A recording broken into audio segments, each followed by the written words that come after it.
జవానుం ముల్ల పువ్వు రీసెంట్ గా రిలీజ్ అయిన మలయాళం మూవీ. మరిక లేట్ చేయకుండా పూర్తి కథలోకి వెళ్దాం.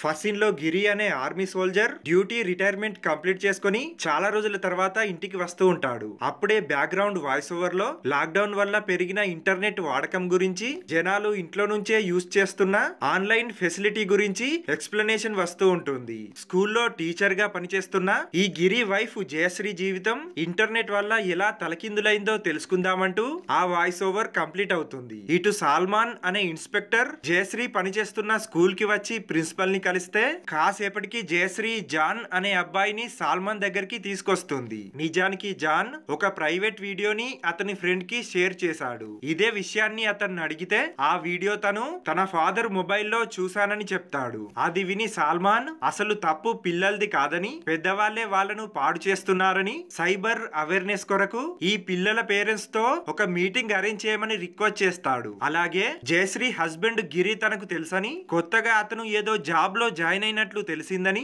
అతని బాగోగులు అడిగి ఆ అవేర్నెస్ మీటింగ్ అరేంజ్మెంట్ ని వీలైనంత త్వరగా జరిగేట్లు చూడమని చెప్పి వెళ్లిపోతాడు. ఇక లాక్డౌన్ లో పెరిగిన ఆన్లైన్ క్లాసెస్ వల్ల ఇంట్లో కూడా జయశ్రీ స్టడీలో వెనుకబడిన స్టూడెంట్స్ కి క్లాస్ తీసుకుంటూ ఉంటుంది. ఆ క్లాసెస్ కంప్లీట్ అయినప్పుడు జయశ్రీ కూతురు దియా అదే సిస్టమ్ లో కొరియన్ సాంగ్స్ వింటూ నెట్ లో నుండి డౌన్లోడ్ చేసిన వీడియో గేమ్స్ ని ఆడుతూ ఉంటుంది. ఇటు గిరి విషయానికి వస్తే అతని క్యారెక్టర్ చాలా వియర్డ్ గా ఉంటుంది. ఇంటికొచ్చిన ప్రతి మగవాన్ని అనుమానంగా చూస్తూ జయశ్రీకి వాళ్ళతో ఫిజికల్ రిలేషన్షిప్ ఉందేమోనని భయపడుతూ ఉంటాడు. జయశ్రీ మ్యూజిక్ నేర్చుకోవడానికి ఒక టీచర్ ని ఇంటికి పిలిపించుకుంటే అతనిపై కూడా అనుమానంగానే ఉంటాడు. పాలేసే కుర్రాన్ని, పేపర్ బాయ్ ని, కూరగాయలు తెచ్చేవాన్ని, ఇలా ఇంటికొచ్చే ప్రతి మగవానితో జయశ్రీ సంబంధంలో ఉన్నదేమోనని భయపడుతూ ఉంటాడు. ఇక జయశ్రీ దియాలు వాళ్ళ వర్క్ లో బిజీగా ఉంటే ఇన్ని సంవత్సరాల తర్వాత ఇంటికి వస్తే అసలు తన్ని పట్టించుకోవట్లేదని ఫీల్ అవుతూ ఉంటాడు. వచ్చేటప్పుడు తెచ్చుకున్న మిలిటరీ డ్రింక్ ని తాగుతూ బాధపడుతూ ఉంటాడు. అయితే గిరికి మల్లెపూల వాసన పడదు. ఆ స్మెల్ చూడగానే ఇన్స్టెంట్ గా తుమ్ములు వచ్చి ఆ వెంటనే జలుబు స్టార్ట్ అవుతుంది. అతని ఈ ఎలర్జీ గురించి దియా అడిగితే వీళ్ళ పెళ్లి రోజు జరిగిన ఇన్సిడెంట్ ని జయశ్రీ చెప్పడం స్టార్ట్ చేస్తుంది. పీటలపై కూర్చున్న తను తల నిండా మల్లెపూలు పెట్టుకున్నానని, ఆ స్మెల్ ఎలర్జీకి గిరి తుమ్మడం స్టార్ట్ చేశాడని, ఫైనల్లీ తల్లో నుండి పూలు తీస్తేనే కానీ తాలి కట్టనని అలిగి కూర్చున్నాడని చెప్తుంది. నెక్స్ట్ సీన్ లో గిరి అతని ఫ్రెండ్స్ తో కలిసి డ్రింక్ చేస్తూ జయశ్రీ దియాలు స్కూల్ కి వెళ్ళాక ఒంటరిగా ఉండడం బోర్ కొట్టి ఒక ప్రైవేట్ బ్యాంక్ లో సెక్యూరిటీగా జాయిన్ అయ్యానని చెప్తాడు. తర్వాత రోజు మరో ఫ్రెండ్ కి కాల్ చేసి తనకు సంబంధించిన వాళ్ళది వాట్సాప్ చెక్ చేయాలని, ఎవరైనా హ్యాకర్ ఉంటే చెప్పమంటాడు. నిజానికి గిరి చెక్ చేయాలనుకుంటున్న వాట్సాప్ జయశ్రీది. ఇక తను ప్రతిరోజు ఏదో ఆయిల్ ని ఒంటికి పూసుకుంటూ ఉంటాడు. అదేంటని జయశ్రీ అడిగితే దీని వల్ల బాడీ క్లీన్ అయి ఎనర్జీ వస్తుందని చెప్తాడు. నిజానికి ఆయిల్ నుండి చాలా దారుణమైన వాసన వస్తూ ఉంటుంది. ఆ వాసన జయశ్రీకి నచ్చకపోయినా దాన్ని తను భరించలేకపోతున్నా ఈ విషయంలో గిరిని ఏమీ అనదు. ఇటు స్కూల్ ప్రిన్సిపల్ టీచర్స్ అందరినీ గ్యాదర్ చేసి సైబర్ క్రైమ్ అవేర్నెస్ మీటింగ్ ని ఏర్పాటు చేస్తుంది. Cyber crime related complete details ని తెలుసుకోమని, తర్వాత పిల్లలకు అర్థమయ్యేలా ఎక్స్ప్లెయిన్ చేయమని చెప్తుంది. ఇక సాజన్ అనే హ్యాకర్ వీళ్ళతో సరదాగా మాట్లాడుతూ ఇంటర్నెట్ సరిగా వాడకపోతే జరిగే నష్టం గురించి డీటెయిల్ గా ఎక్స్ప్లెయిన్ చేస్తాడు. జయశ్రీతో కూడా చాలా క్లోజ్ గా మూవ్ అవుతూ ఆమె వాయిస్ బాగుందని ఒక పాట పాడమని రిక్వెస్ట్ చేస్తాడు. ఇటు డ్యూటీలో ఉన్న గిరికి ఇన్స్పెక్టర్ సాల్మాన్ కనిపిస్తాడు. రీసెంట్ గా తను జయశ్రీని కలిశానని, నీ గురించి అడిగానని, క్యాజువల్ డిస్కషన్ తర్వాత తన పనేంటో చూసుకుని వెళ్లిపోతాడు. అయితే గిరి ఈ సాల్మాన్ జయశ్రీతో మాట్లాడమేంటని, అసలు అతనికి జయశ్రీకి సంబంధం ఏంటని ఆలోచిస్తూ ఉంటాడు. అదే నైట్ కాస్త డ్రింక్ చేశాక కాళ్లకు నేర్ పాలిష్ పెట్టుకుంటున్న జయశ్రీని చూసి రొమాంటిక్ మూడ్ లోకి వెళ్లి ఇంటిమేట్ అయ్యేందుకు దగ్గరగా వస్తుంటాడు. కానీ జయశ్రీ తల్లోని మల్లెపూల వాసనకు తుమ్మడం స్టార్ట్ చేస్తాడు. ఇదే విషయంపై ఆమెతో చాలా గొడవపడి ఇంకెప్పుడా పూలు పెట్టుకోవద్దని వార్నింగ్ ఇచ్చి వెళ్లిపోతాడు. కాసేపటికి రియలైజ్ అయిన జయశ్రీ బెడ్రూమ్ లోకి వెళ్తే అప్పటికే గిరి పడుకొని ఉంటాడు. ఇక నెక్స్ట్ డే మెర్సీ అనే లేడీ జయశ్రీ గురించి నెగిటివ్ గా చెప్తూ అందరితో చాలా క్లోజ్ గా మాట్లాడుతుందని, ఇన్స్పెక్టర్ సాల్మాన్ తో మాట్లాడడం తను చూశానని, నువ్వు కొంచెం జాగ్రత్తగా ఉండమని ఇంటెన్షనల్ గానే గిరిని రెచ్చగొడుతూ ఉంటుంది. ఇటు వీడియో గేమ్ ఆడుతున్న దియాని జయశ్రీ ఇష్టం వచ్చిన ప్రతి గేమ్ ని ఇన్స్టాల్ చేయొద్దని, దాని వల్ల వైరస్ అటాక్ అయ్యే అవకాశం ఉందని కంట్రోల్ చేయాలని చూస్తుంది. నెక్స్ట్ సీన్ లో సండే కూడా జయశ్రీ ఆన్లైన్ క్లాస్ లో బిజీగా ఉంటే గన్ క్లీన్ చేస్తున్న గిరి కంటిన్యూగా జయశ్రీ ఫోన్ లోనే ఉండడం భరించలేకపోతాడు. ఎవరితోనైనా ఎఫైర్ లో ఉందేమోనని అనుమానపడుతూ ఉంటాడు. వెంటనే జయశ్రీ ఫోన్ ని చెక్ చేయాలని చూస్తే దానికి పాస్వర్డ్ ఉండడం వల్ల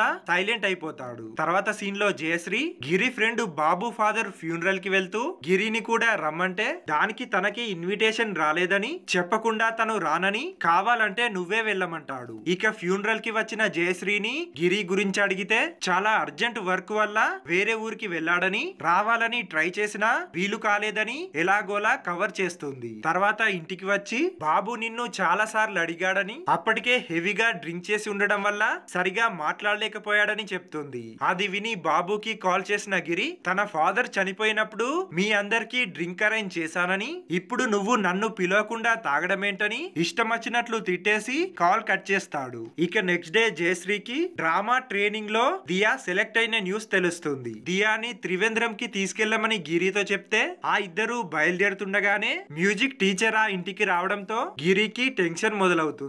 తను వెళ్లేప్పుడే ఇతను రావడం ఏంటని, ఒకవేళ ఇతనికి జయశ్రీకి సంబంధం ఉందా అని అనుమానం మొదలవుతుంది. పక్కింటి మెర్సీ కూడా ఇంట్లోకెళ్లి ఇంతసేపైనా మ్యూజిక్ టీచర్ బయటికి రావట్లేదేంటని, ఏదో జరుగుతుందని హస్బెండ్ తో చెప్తూ ఉంటుంది. ఇటు త్రివేంద్రం చేరుకున్న గిరికి ఇన్స్పెక్టర్ సాల్మాన్ కాల్ చేసి బెంగళూరులో నీకో జాబ్ చూశానని, వెళ్తే ఇమ్మీడియట్ గా జాయిన్ అవ్వచ్చని ఆఫర్ చేస్తాడు. ఫ్రస్ట్రేషన్ తో ఆ కాల్ కట్ చేసి గిరి సాల్మాన్ కావాలనే నన్ను జయశ్రీకి దూరంగా పంపిస్తున్నాడేమోనని, వాళ్ళ మధ్య ఏదైనా నడుస్తుందా అని అనుమాన పడుతూ ఉంటాడు. ఇటు జయశ్రీకి ప్రిన్సిపల్ కాల్ చేసి వచ్చే క్రిస్మస్ కొరకు ఒక వీడియో ఎడిట్ చేయమని, దానికి కావలసిన ఇమేజెస్ అండ్ వీడియోస్ డౌన్లోడ్ చేసి ఎడిట్ అయిన వీడియో మాత్రం అందరికి నచ్చేలా ఉండాలని ఆర్డర్ చేస్తుంది. ఇక చాలా ట్రై చేసి జయశ్రీ ఆ వీడియో చేస్తుంటే త్రివేంద్రంలో ఉన్న గిరి నుండి ఆమెకి కాల్ వస్తుంది. ఫోన్ చేతిలోనే ఉండడంతో వెంటనే లిఫ్ట్ చేస్తే ఒక్క రింకే లిఫ్ట్ చేసావేంటని, ఇంత లేట్ అయినా ఏం చేస్తున్నావని, ఎవరితోనైనా చాటింగ్ లో ఉన్నావా ఏంటని ఇన్సల్ట్ గా మాట్లాడతాడు. అతని మాటలు భరించలేకపోయిన జయశ్రీ ఆ కాల్ కట్ చేసి వీడియో ఎడిటింగ్ లో బిజీ అవుతుంది. అయితే కాసేపటికి తన సిస్టమ్ లో అశ్లీల చిత్రాలకు సంబంధించిన విండో ఒకటి ప్రత్యక్షమై క్లోజ్ చేయాలని ఎంత ట్రై చేసినా మళ్ళీ వస్తూనే ఉంటుంది. ఇమ్మీడియట్ గా షట్ డౌన్ చేసి రీస్టార్ట్ చేస్తే ఇంకా అది అలానే ఉంటుంది. అప్పుడు ఏం చేయాలో అర్థం కాక దియాకి కాల్ చేసి సిస్టమ్ హ్యాంగ్ అయిందని, ఒక పాపప్ విండో క్లోజ్ అవ్వట్లేదని, రీస్టార్ట్ చేసినా సెట్ అవ్వట్లేదని, ఇప్పుడు ఏం చేయాలా అని సజెషన్ అడుగుతుంది. వీడియో కాల్ చేయమని దియా ఒకసారి దాన్ని చూస్తానంటే అలా చేయడం ఇష్టం లేని జయశ్రీ ప్రాబ్లం సాల్వ్ అయిందని అబద్ధం చెప్పి కాల్ కట్ చేస్తుంది. కానీ కాసేపటికే మరో పాపప్ విండో ప్రత్యక్షమై మీరు అశ్లీల చిత్రాలు చూస్తున్నట్లు సైబర్ క్రైమ్ డిపార్ట్మెంట్ కి తెలిసిందని, దానికి శిక్షగా 29,000 పే చేయాలని, లేదంటే పోలీసులు మిమ్మల్ని అరెస్ట్ చేస్తారని అందులో ఉంటుంది. అది చూసి భయపడ్డ జయశ్రీ కంప్లీట్ గా ప్యానిక్ అయిపోతుంది. ఇటు బాబు గిరికి కాల్ చేసి తన తండ్రి ఫ్యూనరల్ లో కష్టపడ్డ వాళ్లకు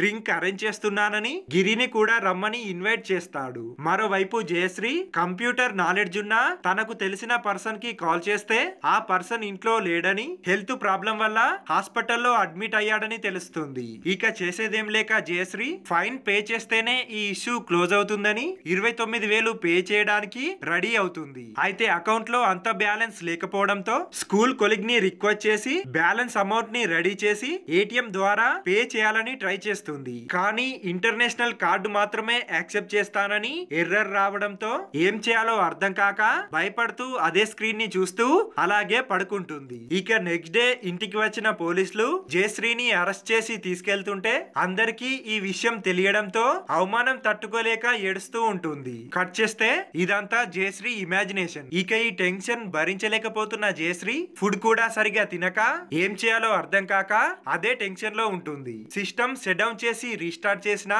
మళ్ళీ ఆ విండో అలాగే వస్తుంది. అప్పుడే తనకి సాజన్ గుర్తుకొచ్చి అతనికి కాల్ చేసి జరిగిందంతా ఎక్స్ప్లెయిన్ చేస్తుంది. అయితే సాజన్ ప్రస్తుతం తను వేరే సిటీకి వెళ్తున్నానని, రావడానికి లేట్ అవ్వచ్చని, ఈవినింగ్ వరకు నీ ఇష్యూ సాల్వ్ చేస్తానని ప్రామిస్ చేస్తాడు. ఇక ఆ కాల్ తర్వాత దియా నుండి కాల్ వస్తుంది. డ్రామా కాంపిటీషన్ లో సెలెక్ట్ అయ్యానని, ఇక్కడే ఇంకో రోజు కూడా ఉండాల్సి ఉంటుందని వస్తుందని ఇన్ఫార్మ్ చేస్తుంది. ఇటు పార్టీ అరేంజ్మెంట్స్ చేస్తున్న గిరి ఫ్రెండ్స్ త్రివేంద్రంలోనే ఉండాల్సిన వర్క్ ఉన్నా జస్ట్ తాగడం కోసమే గిరి ఇక్కడికి వస్తున్నాడని, ఈ పార్టీ తర్వాత మళ్ళీ వెళ్లిపోతాడని డిస్కస్ చేస్తూ ఉంటారు. కాసేపటికి గిరి అక్కడికి వచ్చేస్తాడు. అప్పటికే చాలా వర్షం కురుస్తుండడంతో జయశ్రీ ఇంటికి చేరుకున్న సాజన్ చాలా తడిసిపోయానని, ఇంకో డ్రెస్ బ్యాగ్ లో ఉందని, ఏదైనా రూమ్ చూపిస్తే చేంజ్ చేసుకుంటానని చెప్పి డ్రెస్ చేంజ్ చేసుకున్నాక అదే రూమ్ లో తన ఫోన్ ఛార్జ్ పెట్టి ఇక సిస్టమ్ లో ప్రాబ్లం ఏంటో చెక్ చేయడానికి కూర్చుంటాడు. ఇది చాలా చిన్న ఇష్యూ అని, జస్ట్ 2 అవర్స్ లో సెట్ అవుతుందని,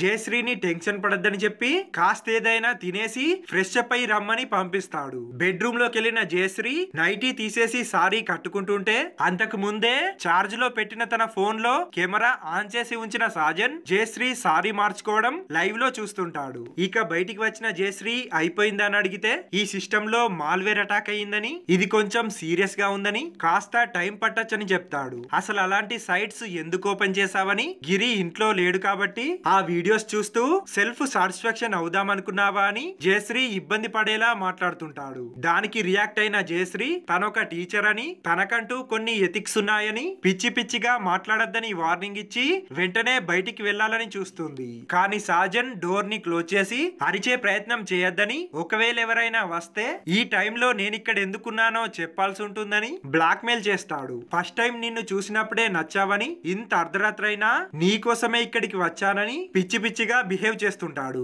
ఇటు గిరిని మిలిటరీ డ్రింక్ తెమ్మని అతని ఫ్రెండ్స్ ఫోర్స్ చేస్తే ఇంటి వరకు వచ్చిన గిరి జయశ్రీపై అనుమానంతో మెయిన్ డోర్ ద్వారా కాకుండా వెనక నుండి వెళ్లాలని చూస్తాడు. అప్పుడే లోపటి నుండి మ్యూజిక్ రావడం వినిపించి అసలేం జరుగుతుందో చూద్దామని కిటికీ దగ్గరికి వచ్చేస్తాడు. ఇటు మ్యూజిక్ ప్లే చేస్తున్న సాజన్ ఆ రోజు నే అడిగితే పాట పాడావు కదా, ఇప్పుడు డాన్స్ చేయమని ఫోర్స్ చేస్తూ ఉంటాడు. నువ్వు చెప్పినట్లు చేసేదాన్ని కాదని జయశ్రీ ఆ రోజు అవేర్నెస్ క్లాస్ లో ఏదైనా ప్రాబ్లం ఉంటే కాల్ చేయమని చెప్పినందుకే నిన్ను నమ్మానని, తనొక పాపకు తల్లని, సెల్ఫ్ రెస్పెక్ట్ తో కొన్ని ఎథిక్స్ తో బతుకుతున్నానని, నువ్వు చెప్పింది చేయడం అస్సలు కుదరదని చాలా స్ట్రాంగ్ గా చెప్తుంది. ఇటు ఇదంతా విన్న గిరి ఇన్ని రోజులు జయశ్రీని తప్పుగా అర్థం చేసుకున్నందుకు సిగ్గుపడతాడు. వెంటనే ఇంటి లోపలికి వచ్చి గన్ తీసుకొని దాక్కుని ఉన్న సాజన్ ని బయటకు లాగి ముందు సిస్టమ్ బాగు చేయమని వార్నింగ్ ఇస్తాడు. నీ కోసం జయశ్రీ కాకుండా పోలీసులు డాన్స్ చేస్తారని, ఇప్పుడే పోలీసులకు కాల్ చేస్తానని భయపెడుతూ ఉంటాడు.